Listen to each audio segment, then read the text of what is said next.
Bonjour, merci de vous joindre à moi aujourd'hui.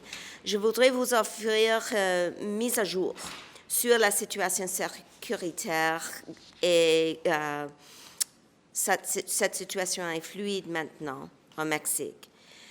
Premièrement, les régions du Mexique sont l'État de Jalisco, y compris Guadalajara et Puerto Vallarta, l'État de Guerrero, y compris Acapulco, l'État de Michoacán, l'État de Sinaloa, y compris Mazatlán, l'État de Quintana Roo, y compris Cancún, Baja Californie, y compris Tijuana et Tecate, et Nayarit. Je reste en contact avec mon homologue mexicain qui a dit qu'il anticipe que la situation va normaliser dans les prochains jours. Les autorités locales ont émis des ordres de confinement dans certaines localités et la situation reste fluide, comme j'ai dit. Tous les Canadiens qui se trouvent dans les régions touchées doivent suivre les directives des autorités locales et ne se déplacer que lorsque cela est sécuritaire. À 7 heures ce matin, à peu près 26 000 Canadiens au Mexique s'étaient inscrits auprès d'Affaires mondiales Canada. Cela représente une augmentation de près de 8 000 personnes dans les dernières 24 heures.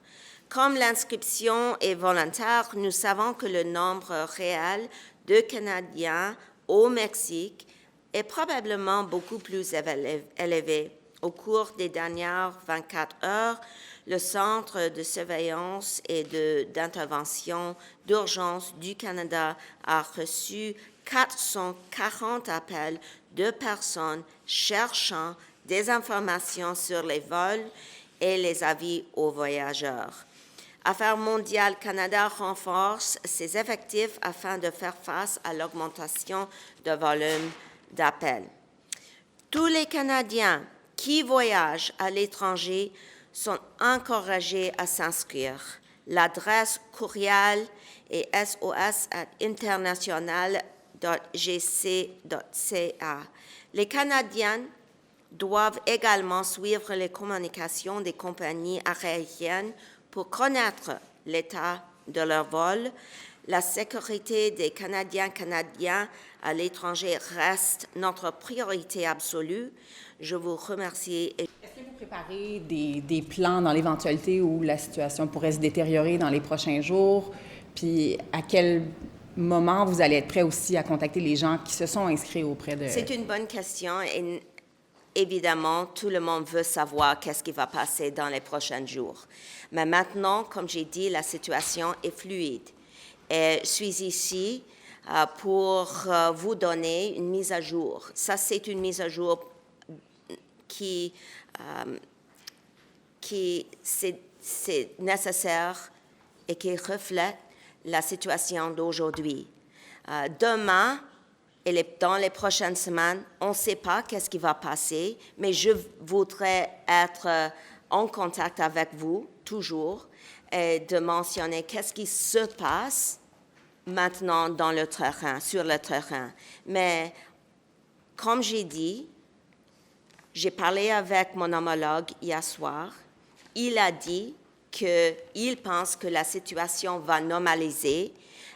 Nous espérons que tout le monde peut continuer d'être et de continuer avec leur vie.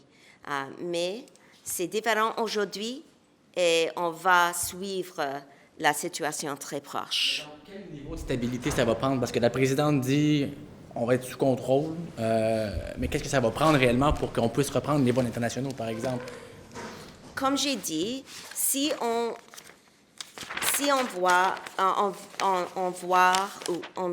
peut voir la carte ici. Ce n'est pas tout le pays. C'est certaines villes ici, comme Tijuana, Mazatlán, Guadalajara, Acapulco, Cancún. Ce n'est pas tout le pays. Donc, on peut continuer avec les plans nécessaires, mais on doit suivre le conseil local. Et nous sommes ici, comme gouvernement du Canada, de vous offrir notre conseil nécessaire et on va continuer de le faire.